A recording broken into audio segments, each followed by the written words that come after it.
My name is Hunter Conley. And I'm Lachey Conley. And we have a God story.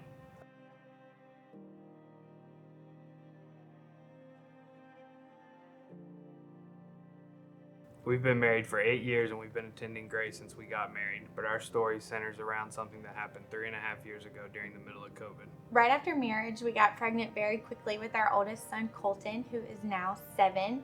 We were ecstatic to have him, and we waited a few years before we started to try for the next baby. We got pregnant again.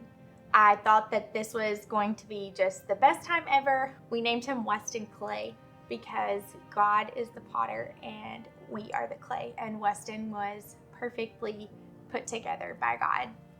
At the 18-week anatomy scan, there were some things presented that didn't look good.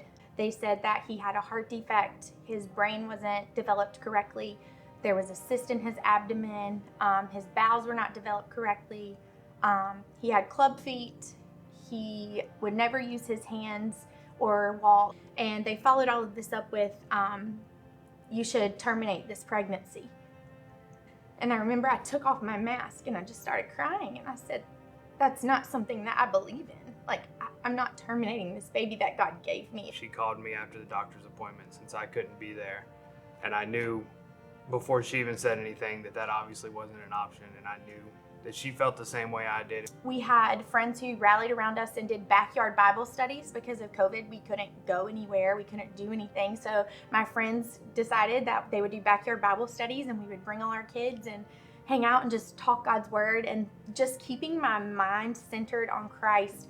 They scheduled us for an induction at 39 weeks to where all the doctors could be there. Every specialist at Levine's was waiting for Weston to be born. I had him without medicine, just like I wanted to.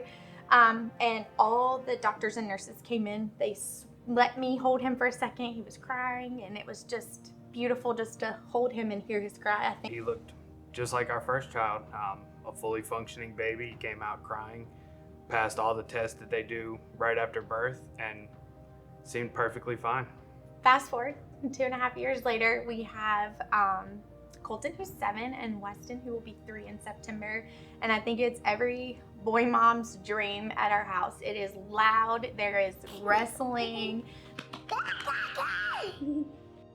If I could describe this journey in one word, I would just say it's fearless. You know, we've been given the opportunity by God to lean into Him and trust in Him, and realize that there is no need for fear whenever you have God on your side, and that He can do anything. He can make the impossible possible, and He can conquer any mountain.